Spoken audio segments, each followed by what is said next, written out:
Hi guys, welcome to my channel. For those who don't know me yet, my name is Fee, and in today's video we'll be talking about Harajuku street fashion. More specifically, I'm gonna try and turn myself into Harajuku Girl. So earlier this year, my best friend and I were actually lucky enough to go to Tokyo, Japan. While we were there, we visited the district of Harajuku. Now Harajuku is situated between Omotesando and Shibuya.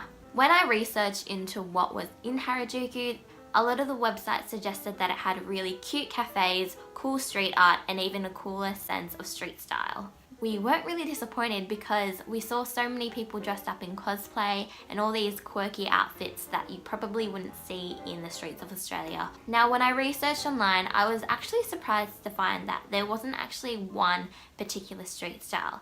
Instead, Harajuku street style is kind of divided into a whole bunch of subcultures. When I was there, I saw a few, but I didn't really understand what a subculture was. So in this video, I kind of wanted to explore the different kinds of subcultures and kind of interpret them myself in becoming Harajuku Girl.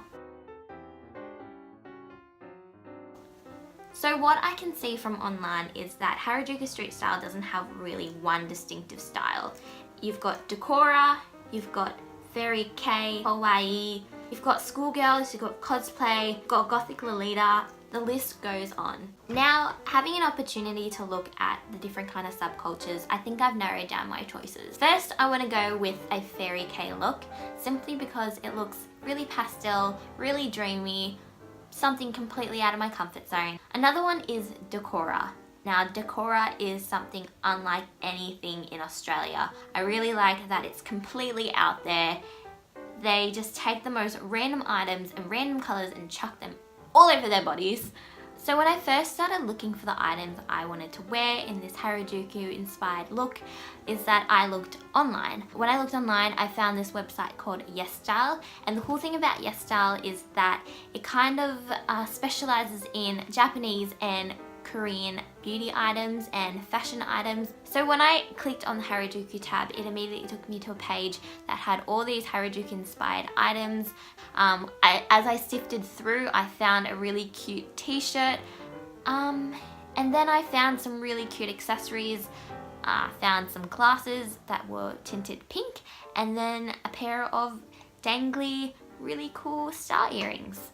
So while I was in Canberra, I went to the DFO and checked out its JJs. I found this really fitting t-shirt that had a graphic of Pusheen, and it was pastel pink, and I couldn't pass the opportunity to buy it. When I was looking at Harajuku inspired looks, I found that a lot of them kind of incorporated schoolgirl looks.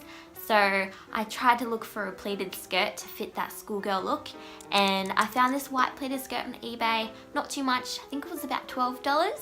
And then finally, to accompany everything, I bought these really cute socks and also some accessories from Kmart. Now the last thing I bought, which was the most expensive, but I felt it was very fitting for my look, was a pastel purple wig. I found it on eBay.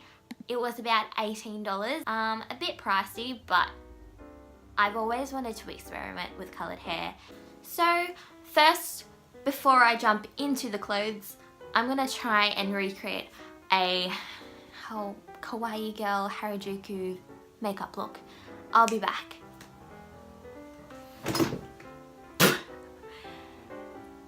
So this is my end makeup look. I'm trying to do justice to the Decora girls because they have lots of little bits and bobs around their face. And to the Fairy K girls with the cute pastel colours. Now I noticed with a lot of the cuter, more childish looking subcultures that they tend to keep their makeup pretty colourful. But I also noticed a really popular trend for massive eyes. I don't know if they do them justice. Now I'm gonna try and put on the clothes, and hopefully the look will be complete.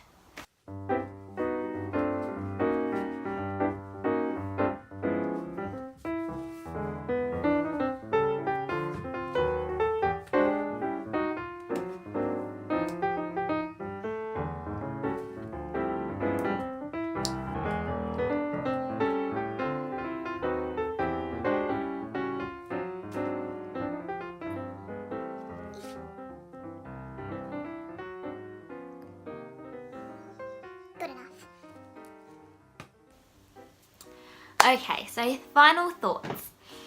When I finished getting dressed up with all my makeup and all my clothes, my initial thought was, wow, I have so much respect for anyone that can dress up in the streets of Harajuku looking like a 10 out of 10.